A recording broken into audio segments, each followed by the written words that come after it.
I'm Kevin Coleman reporting for the Scioto Post, and I'm at the Pike Heritage Museum in Waverly with the president of the society.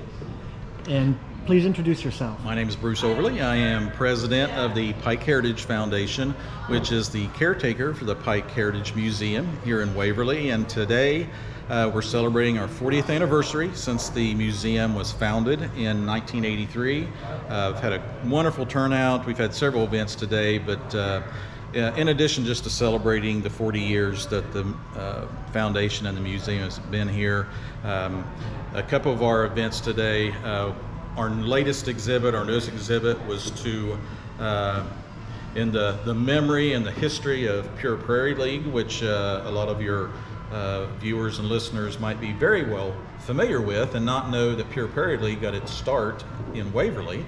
I didn't know that myself. In the 1960s, most of the original musicians on Pure Prairie League were graduates of Waverly High School. So a number of their band members were here this morning as we opened up that exhibit, just remembering Pure Prairie League, their impact with music, especially what today we call country rock. But each of them were in some older bands, even prefer Pure Prairie League, although PPL's been around for 50 years. They were in some other bands called the Omars, the Turnips, the Swiss Navy, things like that we've got some memorabilia of as well. But in addition, we've been sharing some things. We had a reunion of some actors and actresses that took part in the Waverly Trilogy a number of years ago. We had several musicians that were in playing our 1917 Henner's pipe organ. One of the hallmark pieces we have here in our museum.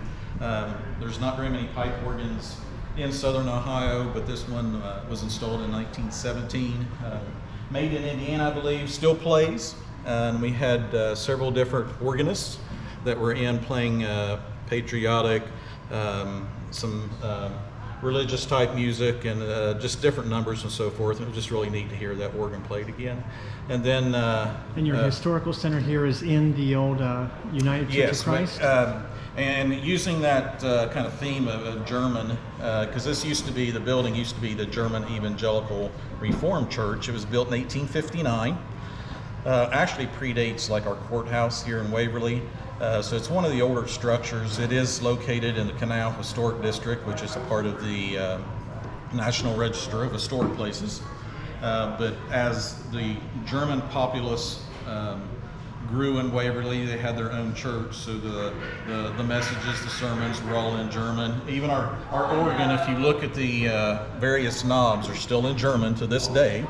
And that's one of the reasons why we had Schmidt's sausage truck come from Columbus, the German village area, so that's been very popular today, having Schmidt's here to offer some authentic German food, and we've had just a fantastic turnout. Chillicothe has a big German population too. And so I'm familiar with that. Like I said, there's a number of things. Our other more recent exhibit change was our Faces of the Fallen exhibit. Those are photographs of all of our, well, I really shouldn't say all of, because we couldn't find photographs of all of them, but the pictures you see there are all some of the young boys that went off to war and unfortunately never got to come back because they were lost during the various conflicts that he participated in. So there's several dozen different images there, and it's just a way for us to understand our heritage and what those costs and freedoms are. And other than that, we've had some other booths and some craftspeople out in the street and so forth as we recognize just this day. And we just really want to thank the populace of Pike County and all the people that came in to help us celebrate what we're trying to do, which is preserve the heritage and the history of Pike County and all the people. And this is also Art in the Streets today? Yes. Yeah, it's active in the streets as well. It's just really been a interesting and a very enjoyable day. Wasn't sure how many people would show up, and we were just thrilled with the number of people that came out. So how can people learn more and also visit you? Go to our Facebook page. We really do a lot on our Facebook page. Our social media coordinator is constantly posting various images and so forth. As more and more people use social media in their everyday life, this is one way that can be very positive. So we get a lot of positive input from people and supporting us through all of that. So go to our Facebook page, Pike Heritage Museum, and you'll learn a lot as well. And what times are you open? We're typically open Friday evenings to help our downtown restaurants, and then Saturday afternoons, and you can always call by appointment.